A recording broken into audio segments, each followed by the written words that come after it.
नमस्कार दोस्तों, हम लोग इस वीडियो में केंद्रीय शिक्षक पात्रता परीक्षा सीटेट के बाल विकास एवं शिक्षण विधि के प्रश्न पत्रों को सॉल्व करेंगे, जिसमें हम लोग 2019 के प्रश्न पत्र को देखेंगे। तो चलिए स्टार्ट करते हैं इस वीडियो का। पहला प्रश्न है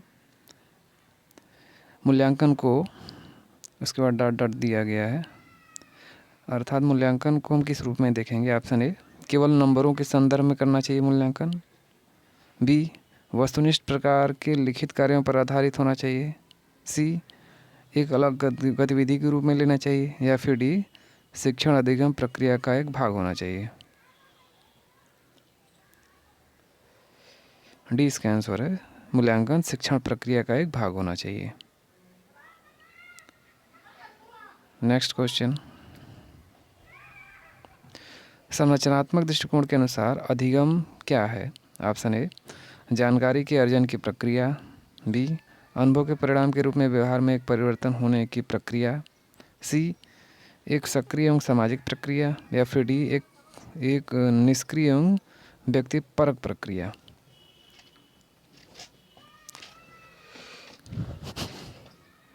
सी इसका आंसर है, एक सक्रिय एवं सामाजिक प्रक्रिया। संरचनात्मक दृष्टिकोण के अनुसार अधिगम एक सक्रिय एवं सामाजिक प्रक्रिया है। अगला प्रश्न, जब शिक्षक को विद्यार्थियों और उनकी योग्यताओं के बारे में सकारात्मक विश्वास होता है तब विद्यार्थी, ऑप्शन ए, का उत्साह भंग हो जाता है तथा वे दबाव में आ जाते हैं। बी, किसी भी रूप में प्रभावित नहीं होते हैं। सी, सीखने के लिए उत्सुक एवं प्रेरित रहते हैं। या फिर डी, निश्चिंत हो जाते हैं तथा सीखने के लिए किसी भी तरह का प्रयास करना बंद कर देते हैं।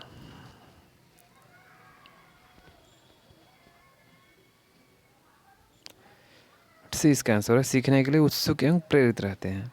जब शिक्षक को विद्यार्थियों एवं उनकी योग्यताओं के बारे में सकारात्मक विश्वास हो जाता है तब जो है विद्यार्थी सीखने के लिए उत्सुक एवं प्रेरित रहते हैं। नेक्स्ट क्वेश्चन है, बच्चों की गलतियाँ, उसके बाद डॉट डॉट डॉट दिया है। ऑप्शन ए कह रहा है, अधिगम का एक भाग है तथा उनके विचार में एक अंतर्दृष्टि देती है। बच्चों की गलतियाँ, ऑप्शन ए कह रहा है, अधिगम का एक भाग है तथा उनके विचारों में एक अंतर्दृष्टि देती हैं। बी, शिक्षण अधिगम प्रक्रिया में महत्वहीन है। सी, प्रदर्शित करती है कि बच्चे कितने लापरवाह हैं। या फिर डी कह रहा है कि बार बार अभ्यास करने के लिए कहकर तुरंत सुधार देनी चाहिए।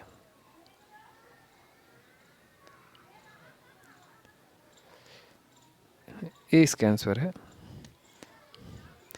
बच्चों की गलतियां अधिगम का एक भाग हैं तथा उनके विचारों में एक अंतर्दृष्टि देती हैं। अगला प्रश्न, वह विधियां जिनके प्रयोग में विद्यार्थियों की स्वपहल व प्रयास शामिल है निम्नलिखित में किसका उदाहरण है। ऑप्शन ए, अधिगमकर्ता केंद्रित विधि। बी, परंपरागत विधि। सी, अंतर्वैयक्तिक बुद्धि। या फिर डी, निगमनात्मक विधि।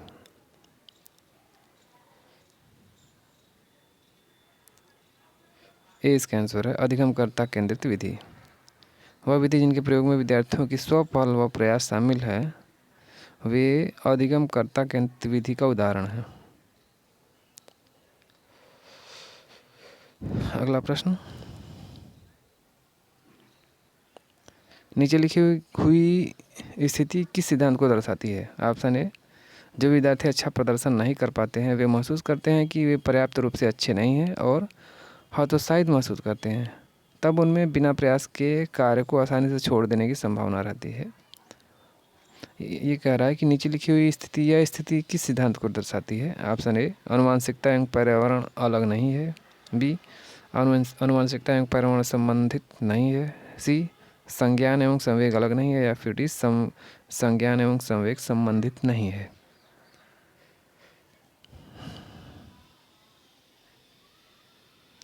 से इसका आंसर है, संज्ञान एवं संवेग अलग नहीं है। यह स्थितियाँ दर्शाती है कि संज्ञान एवं संवेग अलग नहीं है।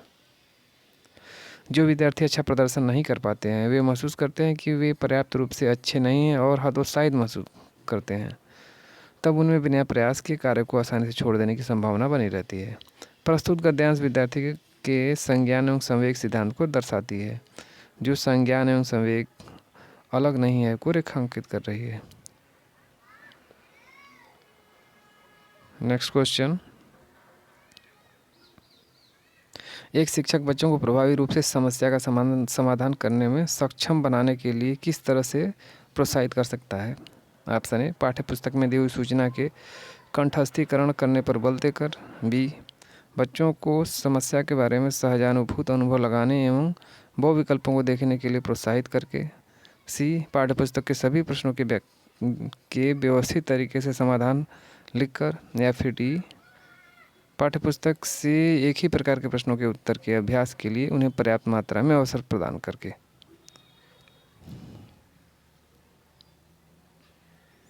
बीस का आंसर है बच्चों को समस्या के बारे में सहजानुभूत अनुमान लगाने एवं बहु विकल्पों को देखने के लिए प्रोत्साहित करके। अर्थात एक शिक्षक बच्चों को प्रभावी रूप से समस्या का समाधान करने में सक्षम बनाने के लिए प्रोत्साहित कर सकता है। वो इस तरह से प्रोत्साहित कर सकता है कि बच्चों को समस्या के बारे में सहजानुभूत अनुमान लगाने एवं बहु विकल्पों को देखने के लिए प्रोत्साहित करे। इसकी हम व्याख्या देख लें थोड़ा। विद्यार्थियों के सामने समस्या उत्पन्न हो जाने पर शिक्षक उसका मार्गदर्शन करता है तथा समस्या समाधान करने में विद्यार्थियों की सहायता करता है। शिक्षक विद्यार्थियों को समस्या समाधान के लिए कार्यों को छोटे छोटे हिस्सों में बांटने का निर्देश दे सकता है, जिससे छात्र उन छोटे छोटे कार्यों को सहजता से करने के लिए प्रेरित होते हैं। नेक्स्ट क्वेश्चन, जीन पियाजे के सिद्धांत का प्रमुख प्रस्ताव है। ऑप्शन ए, बच्चों की सोच मात्रात्मक रूप से वयस्कों से भिन्न होती है। बी, बच्चों की सोच गुणात्मक रूप से वयस्कों से भिन्न होती है। सी, बच्चों की सोच वयस्कों से निम्न होती है। या फिर डी, बच्चों की सोच वयस्कों से बेहतर होती है। ए इसका आंसर है बच्चों की सोच। बी इसका आंसर है बच्चों की सोच गुणात्मक रूप से वयस्कों से भिन्न होती है। अगला प्रश्न, जेंडर क्या है? ऑप्शन ए, एक सामाजिक संरचना है। बी, एक आर्थिक अवधारणा है। सी, एक जैविक निर्धारक है। या फिर डी, एक मनोवैज्ञानिक सत्ता है। सी, ए इसका आंसर है एक सामाजिक संरचना है। जेंडर एक सामाजिक संरचना है। अगला प्रश्न, निम्नलिखित में से कौन सा विकास के व्यापक आयामों की सही पहचान करता है? ऑप्शन ए, शारीरिक, व्यक्तित्व, आध्यात्मिक एवं संवेगात्मक। यहाँ पे क्रम दिए गए हैं, हमें बताना है कौन सा सीक्वेंस सही दिया गया है। जैसे ऑप्शन ए में कह रहा है शारीरिक, व्यक्तिगत, आध्यात्मिक एवं संवेगात्मक। बी, सामाजिक, शारीरिक, व्यक्तिगत व स्व। सी, शारीरिक, संज्ञानात्मक, सामाजिक और संवेगात्मक। या फिर डी है संवेगात्मक, बौद्धिक, आध्यात्मिक एवं स्व। सी इसका आंसर होगा शारीरिक, संज्ञानात्मक, सामाजिक और संवेगात्मक। ये जो है विकास के व्यापक आयामों की सही पहचान करता है। अगला प्रश्न, क्वेश्चन नंबर 11, बुद्धि के बारे में निम्नलिखित कथनों में से कौन सही है? बुद्धि एक अनुमानसिक विशेषक है जिसमें मानसिक गतिविधियाँ जैसे स्मरण एवं तर्क शक्ति शामिल है। बी, बुद्धि बहुआयामी है जिसमें बुद्धि परीक्षणों के द्वारा पूर्ण रूप से परिमेय न की जाने वाली कई योग्यताएं शामिल हैं। सी, बुद्धि अभिसारी रूप से सोचने की योग्यता है। डी, बुद्धि अनुभव के परिणाम के रूप में व्यवहार में एक अपेक्षाकृत अस्थायी परिवर्तन है।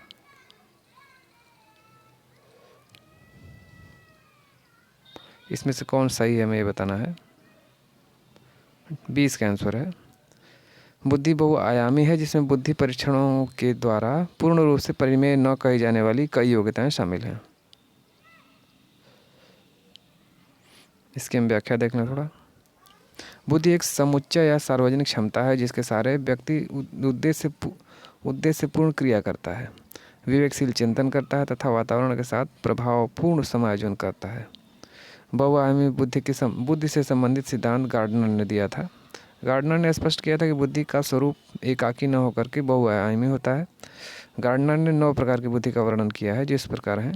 पहली है भाषाई बुद्धि, दूसरी तार्किक या गणितीय बुद्धि है, तीसरी स्थानिक बुद्धि है। चौथी शारीरिक बुद्धि है, शारीरिक या गतिक है चौथी। पांचवी सांगीतिक बुद्धि है। छठी है व्यक्तिगत बुद्धि, व्यक्तिगत आत्मन बुद्धि है छठी। सातवीं है व्यक्तिगत अन्य बुद्धि है। आठवीं है प्रकृतिवादी बुद्धि और नौवीं और अंतिम है अस्तित्ववादी बुद्धि। अगला प्रश्न, क्वेश्चन नंबर 12 देखें। 12, निम्नलिखित में से कौन प्राथमिक सामाजिकरण माध्यम है? ऑप्शन ए सरकार, बी मीडिया, सी परिवार या फिर डी विद्यालय। सी इसका आंसर हो जाएगा परिवार। प्राथमिक सामाजिक माध्यम परिवार है। नेक्स्ट क्वेश्चन, लेव वाइगोत्स्की के अनुसार अधिगम क्या है? ऑप्शन ए एक निष्क्रिय गतिविधि है, बी एक अनुबंधित गतिविधि है, सी एक सामाजिक गतिविधि है या फिर डी एक व्यक्तिगत गतिविधि है।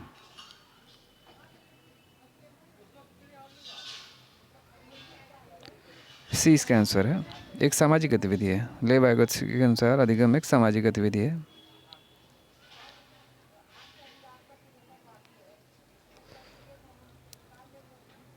अगला प्रश्न, निम्नलिखित में से कौन सा पूर्ण क्रियात्मक अवस्था काल के बच्चे को विशेषित करता है? ऑप्शन ए विलंबित अनुकरण, बी विचारों की अनुत्क्रमणीयता, विचारों की अनुत्क्रमणीयता, सी है वर्तुल प्रक्रिया या फिर डी है लक्ष्य निर्देशित व्यवहार। बी इसका आंसर विचारों की अनुत्क्रमणीयता। यहाँ पे जो विचारों की अनुत्क्रमणीयता जो है क्रियात्मक अवस्था काल के बच्चे को विशेषित करता है, पूर्व क्रियात्मक अवस्था काल के बच्चे को विशेषित करता है। इसकी हम व्याख्या देख लें। पूर्व संक्रियात्मक अवस्था 2 से 7 वर्ष तक इस मानी जाती है। इस अवस्था में बालकों में विचारों की अनुत्क्रमणीयता प्रारंभ होती है। बालक अपने परिवेश की वस्तुओं को पहचानने लगता है, उनमें अंतर समझने लगता है, भाषा का विकास प्रारंभ हो जाता है। इस अवस्था में बालक नई सूचनाओं को इकट्ठा करता है तथा पहली अवस्था की तुलना में अधिक समस्याओं को सुलझाने में सक्षम हो जाता है। अगला प्रश्न, बच्चों और उनके अधिगम के संदर्भ में निम्नलिखित कथनों में से कौन सा सही है? ऑप्शन ए बच्चों की सामाजिक आर्थिक पृष्ठभूमि उनकी प्रेरणा एवं अधिगम क्षमता को निर्धारित व सीमित करती है, बी बच्चों को अधिगम हेतु प्रेरित करने के लिए उन्हें पुरस्कृत एवं दंडित करना होता है, सी सभी बच्चे सीखने के लिए स्वाभाविक रूप से प्रेरित होते हैं तथा सीखने में सक्षम हैं, या फिर डी बच्चों को सीखने के लिए अभिप्रेरणा तथा सीखने के लिए उनकी क्षमता केवल आनुवंशिकता के द्वारा पूर्व निर्धारित होती है।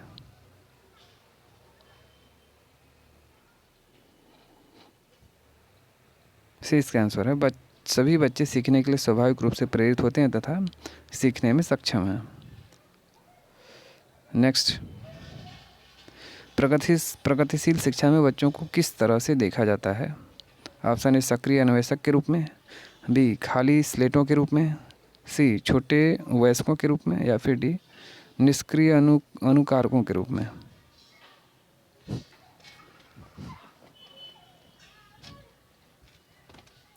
ये इसका आंसर सक्रिय अन्वेषकों के रूप में। प्रगतिशील शिक्षा में बच्चों को सक्रिय अन्वेषकों के रूप में देखा जाता है। नेक्स्ट क्वेश्चन, वह अवधि जो वयस्कता के संक्रमण की पहल करती है उसे क्या कहते हैं? ऑप्शन ए पूर्व क्रियात्मक अवधि, बी बाल्यावस्था की समाप्ति, सी किशोरावस्था या फिर डी मध्य बाल्यावस्था।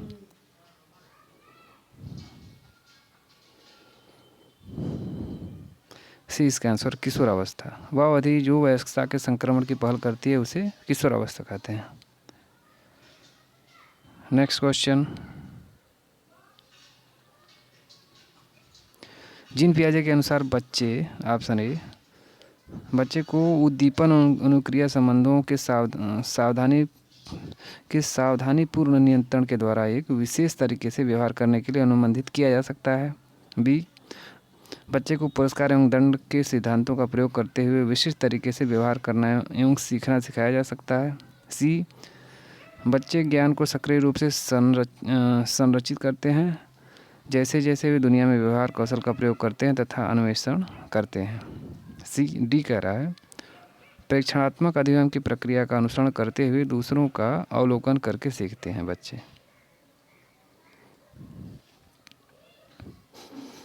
सी इसका आंसर है। जीन पियाजे के अनुसार बच्चे ज्ञान को सक्रिय रूप से संरचित करते हैं जैसे जैसे वे दुनिया में व्यवहार कौशल का प्रयोग करते हैं तथा अन्वेषण करते हैं। ये ऑप्शन सही है। इसकी हम व्याख्या देखें। जीन पियाजे के अनुसार बच्चे जैसे जैसे दुनिया में व्यवहार कौशल का प्रयोग करते हैं तथा अन्वेषण करते हैं ज्ञान को सक्रिय रूप से संरचित करते हैं। पियाजे के संज्ञानात्मक विकास के सिद्धांत से जो सबसे महत्वपूर्ण बात का पता चलता है वह यह है कि पियाजे के अनुसार बालकों में वास्तविकता के स्वरूप के बारे में चिंतन करने तथा उसके खोज करने की शक्ति न तो सिर्फ बालकों के परिपक्वता स्तर और न सिर्फ उनके अनुभवों पर निर्भर करता है बल्कि इन दोनों की अंतःक्रिया द्वारा निर्धारित होता है। Next question. चालक विकास की दर में व्यक्तिगत विविधताएं होती हैं फिर भी चालक विकास का क्रम यहाँ पे डॉट दिया गया से तक है, अर्थात इसमें हम पहला विकल्प दिया है कि विकास का क्रम अपरिष्कृत चालक विकास से परिष्कृत चालक विकास तक है। बी कह रहा है परिष्कृत चालक विकास से अपरिष्कृत चालक विकास तक है। सी कह रहा है शीर्षगामी से अधोगामी तक है, या फिर डी कह रहा है अधोगामी से शीर्षगामी तक है।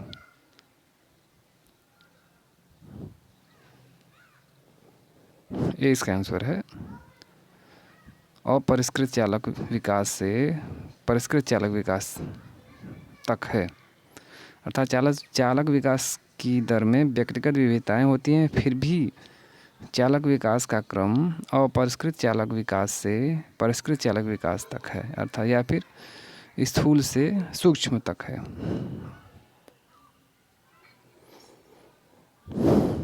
अगला प्रश्न। खिलौने, पहनावे की वस्तु, घरेलू सामग्रियां, व्यवसायों एवं रंगों को विशिष्ट लिंग के साथ संबंधित करना क्या प्रदर्शित करता है? ऑप्शन ए जेंडर सिद्धांत, बी जेंडर प्रासंगिकता, सी विकसित जेंडर पहचान, या फिर डी जेंडर रूढ़िवादिता। डी इसका आंसर है जेंडर रूढ़िवादिता। नेक्स्ट। एक प्रासंगिक कक्षा में एक बच्ची अपने साथ जो अनुभव लाती है, ऑप्शन ए उन पर ध्यान नहीं देना चाहिए, बी उन्हें शामिल कर उसका संचय करना चाहिए, सी उन्हें अस्वीकार करना चाहिए, या फिर डी उनकी उपेक्षा करनी चाहिए। बी इसका आंसर है उन्हें शामिल कर उनका संचय करना चाहिए। नेक्स्ट। एक बच्चा तर्क प्रस्तुत करता है कि हिंज को दवाई की चोरी नहीं करनी चाहिए, या वह दवाई जो उसकी पत्नी की जान बचाने के लिए ज़रूरी है, क्योंकि यदि वह ऐसा करता है तो उसे पकड़ा जाएगा और जेल भेज दिया जाएगा। कोहलबर्ग के अनुसार वह बच्चा नैतिक समझ की किस अवस्था के अंतर्गत आता है?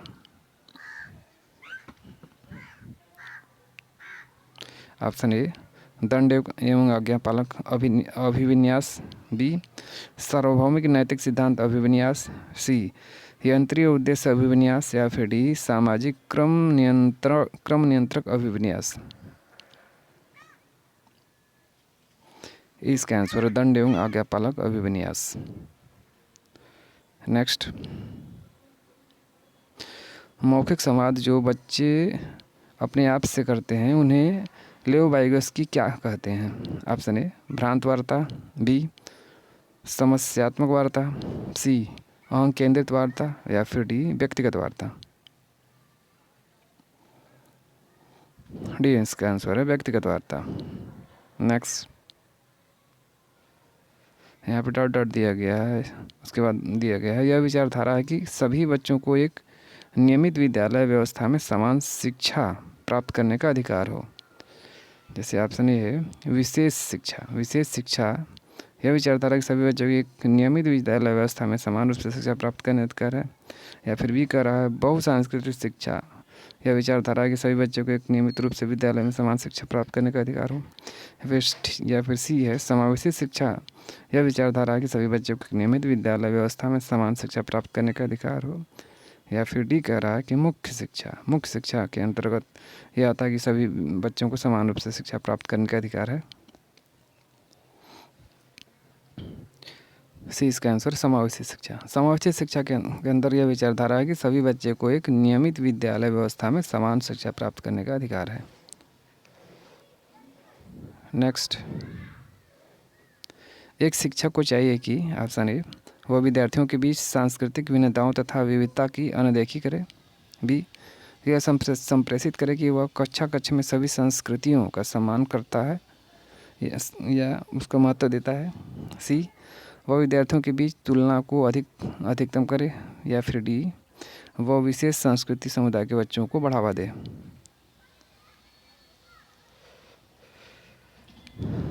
बी इसका आंसर है यह संप्रेषित करे कि वह कक्षा में सभी संस्कृतियों का सम्मान करता है एवं महत्व देता है या महत्व देती है।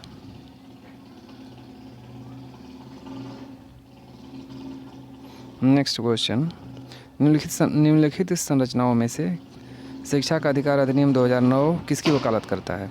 ऑप्शन ए पृथक्करण, बी मुख्य धारा शिक्षण, सी एकीकृत शिक्षा या फिर डी समावेशी शिक्षा।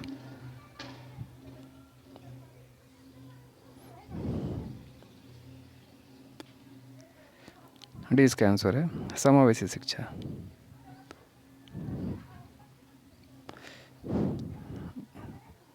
शिक्षा का अधिकार अधिनियम 2009 समावेशी शिक्षा की वकालत करता है। निःशुल्क एवं अनिवार्य शिक्षा का अधिकार अधिनियम 2009 के प्रावधान राज्य में स्थित सभी सरकारी एवं गैर सरकारी प्राथमिक एवं उच्च प्राथमिक विद्यालयों तथा ऐसे माध्यमिक एवं उच्च माध्यमिक विद्यालयों जिनमें 1 से 8 तक शिक्षण होता है, चाहे वह अनुदानित हो अथवा गैर अनुदानित, चाहे वह किसी बोर्ड या संस्था से संबंधित हो, में लागू होती है। नेक्स्ट क्वेश्चन, बच्चों को कक्षा में प्रश्न ऑप्शन ए कह रहा है पूछने की अनुमति नहीं देनी चाहिए। बी पूछने से रोकना चाहिए। सी पूछने के लिए प्रेरित करना चाहिए। या फिर डी पूछने के लिए प्रोत्साहित करना चाहिए। सी इसका आंसर है पूछने के लिए प्रोत्साहित करना चाहिए। नेक्स्ट, निम्नलिखित में से कौन सी एक मुख्य प्रक्रिया नहीं है जिसके द्वारा सार्थक अधिगम घटित होता है। ऑप्शन ए निर्देश एवं संचालन, बी अन्वेषण एवं पारस्परिक क्रिया, सी कंठस्थीकरण एवं स्मरण, या फिर डी पुनरावृत्ति एवं अभ्यास।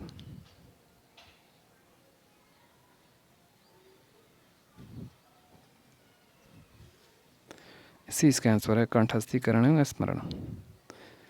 इसमें हमें बताना कौन सही नहीं है, कौन सी मुख्य प्रक्रिया सही नहीं है जिसके द्वारा सार्थक अधिगम घटित होता, तो कंठस्थीकरण या स्मरण ये सही नहीं है।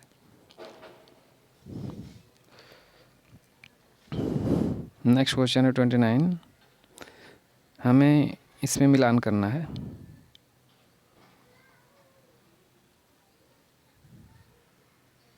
निम्नलिखित में से कौन सा स्तंभ एक के स्तंभों को स्तंभ ख में उनकी प्राथमिक विशेषताओं के साथ सही मिलान को प्रस्तुत करता है।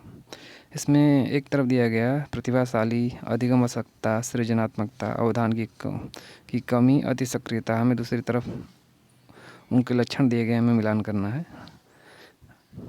2-3 सेकंड में आप इसे मिलाइए, उसके बाद हम इसका आंसर देते हैं।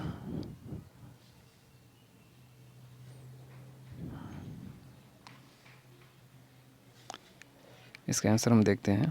पहला है प्रतिभाशाली, पहले का आंसर हो जाएगा शीघ्रता से एवं स्वतंत्र रूप से सीखने की योग्यता। ये प्रतिभाशाली बालकों का लक्षण होता है।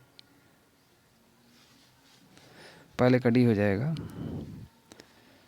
दूसरा है अधिगम आवश्यकता, पहले का ये हो जाएगा धारा प्रवाह पढ़ने में कमी।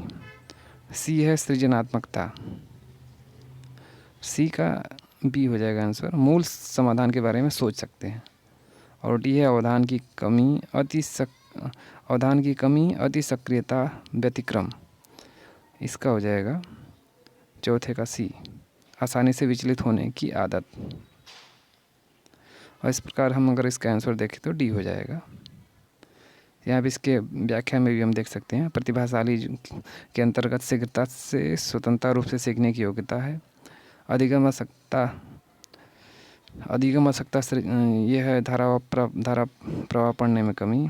सृजनात्मकता मूल समाधान के बारे में सोच सकता है, इसके अंतर्गत आता है। और अवधान की कमी, अति सक्रियता, व्यतिक्रम, ये आता है आसानी से विचलित होने की आदत। अगला प्रश्न,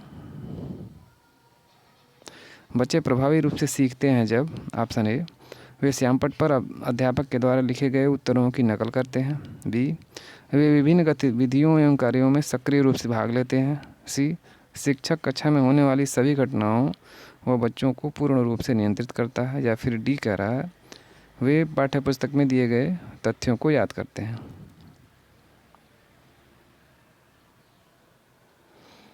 बी इसका आंसर है, वे विभिन्न गतिविधियों एवं कार्यों में सक्रिय रूप से भाग लेते हैं। अर्थात बच्चे प्रभावी रूप से तभी सीखते हैं जब वे विभिन्न गतिविधियों एवं कार्यों में सक्रिय रूप से भाग लेते हैं।